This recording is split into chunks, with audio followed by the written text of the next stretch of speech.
السلام علیکم ناظرین اکرام، آپ دیکھ رہے ہیں سنجر اسلامک چینل۔ آئیے ابھی سلسلے میں چند بات میں آپ کو ساتھ ایڈ کر دوں۔ جنہوں نے قربانی کی ہے انہیں تو نیکیاں اس جانور کے بال کے برابر مل گئی، ان کے گناہ بھی معاف ہوئے، اور قربانی کے جانور کا خون گرنے سے پہلے ہی اللہ تعالیٰ تمام گناہ معاف کر دیتا ہے، اور جانور کے بال کے برابر نیکیاں بھی نام اعمال میں لکھ دی جاتی ہے۔ اور ایک اور بات مشہور ہے کہ پل صراط پہ وہ جانور پر سوار ہو کر جس کی قربانی کی گئی ہے وہ بجلی کی طرح پار کر جائے گا پل صراط سے۔ الحمدللہ سب نے کیا ہے، لیکن آئیے سب سے بڑی بات یہ ہے کہ ہم جہاں رہ رہے ہیں کم و بیش تمام مذاہب میں گناہ اور ثواب یعنی پاپ اور پن کا تصور ہے، اور اس کے ساتھ ساتھ نرک اور سورگ کا بھی تصور ہے، یعنی کہ جنت اور دوزخ کا بھی تصور ہے۔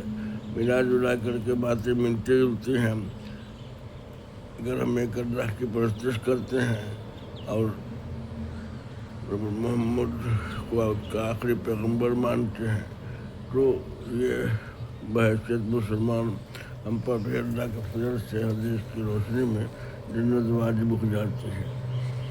لیکن کیا صرف مسلمانوں ہی جنت کے حقدار ہیں؟ تو آئیے اس سلسلے میں کہا کہ ان الذین آمنوا وعملوا الصالحات وتواصوا بالحق وتواصوا، بے شک وہی لوگ کامیاب ہیں جو ایمان لا اور عمل نے کیا، یعنی ایمان و عمل کے ساتھ ساتھ آدمی جو رہ رہا ہے وہ جنت کا مستحق ہے۔ باقی سبھی لوگ خسارے میں ہیں، خسارے کے معنی جہنمی ہے۔ آئیے اب اس سلسلے میں جسے میں نے آپ سے عرض کیا کہ پاپ اور پن کا تصور ہے، تو تمام احادیث آنے سے پہلے، اسلام آنے سے پہلے بھی لوگوں کے اپنے اپنے اعمال تھے۔ کوئی پاپی تھا، کوئی پن کرنے والا تھا، کوئی سادھو تھا، کوئی سنت تھا، کوئی ولی تھا، کوئی پیغمبر تھا، کوئی اوتار تھا۔ اس طرح کے تصور ہمارے ہر مذہب میں کسی نہ کسی شکل میں ملتی رہتی ہے۔ تو لبے جواب یہ ہے پروپکارے پورنائے پاپائے پر، اگر ہم کسی کے ساتھ بھلائی کرتے ہیں تو وہی جو ہے پن ہے، وہی ثواب ہے کا ذریعہ، اسی میں ہم کو ثواب حاصل ہوتا ہے۔ اور جو ہماری ذات سے کسی کو تکلیف ہوتی ہے، پیڑا ہوتی ہے، تو وہی گناہ ہے۔ پروپکارائے پورا پاپائے پر پیڑم، دوسروں کی ذات کو تکلیف پہنچنا ہی گناہ ہے۔ لہٰذا ہم اپنے گناہ کی تلافی، گناہ کی معافی، کلمہ پڑھ لیا، یہ پڑھ لیا اور گنگا اسنان کر لیا اور حج کر لیا اور میرے گناہ معاف ہو گئے، یہ تصور بھی ٹھیک ہے، اللہ کا حکم ہے تو ضرور اس کو کرنا چاہیے۔ لیکن اپنے دل سے پوچھئے کیا ہم کسی کا بےایمانی کر لیتے، کسی کا غصب کر لیتے، کسی کی دل آزاری کر لیتے، کسی کا چوری کر لیتے، کسی کو بلا وجہ بے عزت اور ذلیل کر دیتے ہیں؟ کیا ہمارا دل قبول کرتا ہے؟ خدا اگر آپ کے ساتھ ایسا ہو تو کیسا محسوس کریں کہ فلاں شخص ہم کو ذلیل کرتا ہے، گھمنڈی ہے، مغرور ہے، اس طرح کی باتیں ہمارے ذہن میں اس کے تعلق سے پیدا ہونے لگتی ہے۔ لہٰذا ہم ایسا عمل کریں اپنے لوگوں کے ساتھ، اپنے ہمسائے کے ساتھ، اپنے دوستوں کے ساتھ، اپنے رشتہ داروں کے ساتھ، اپنے اہل خانہ کے ساتھ، اپنے خاندان کے فرد کے ساتھ، جسے کسی بات کی دل آزاری نہ ہو، اسے کوئی تکلیف نہ ہو، ذہنی تکلیف بھی نہ ہو، کیونکہ ہم جانتے ہیں mental torture is for beyond the physical torture.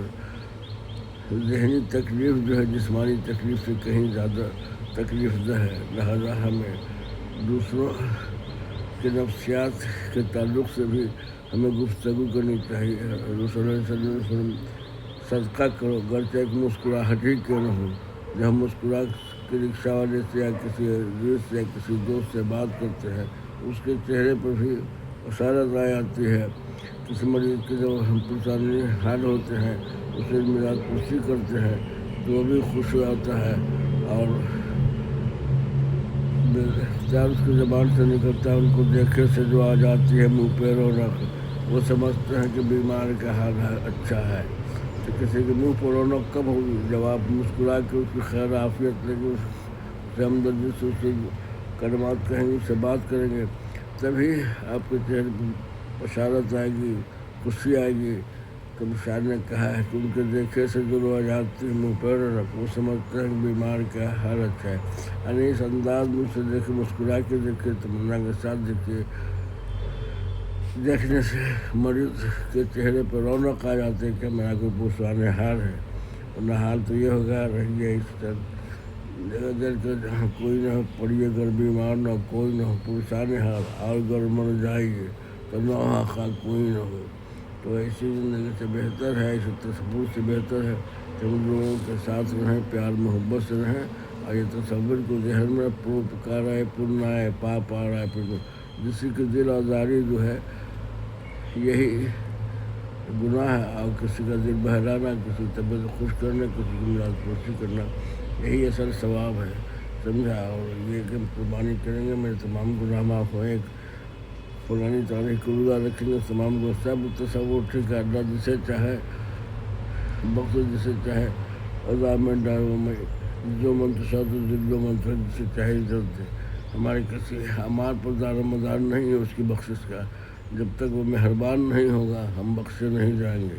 اس سلسلے میں حضور صلی اللہ علیہ وسلم نے جو ایسی بات کہی کہ جب بھی کوئی بخشا جائے گا تو اللہ کی مہربانی سے۔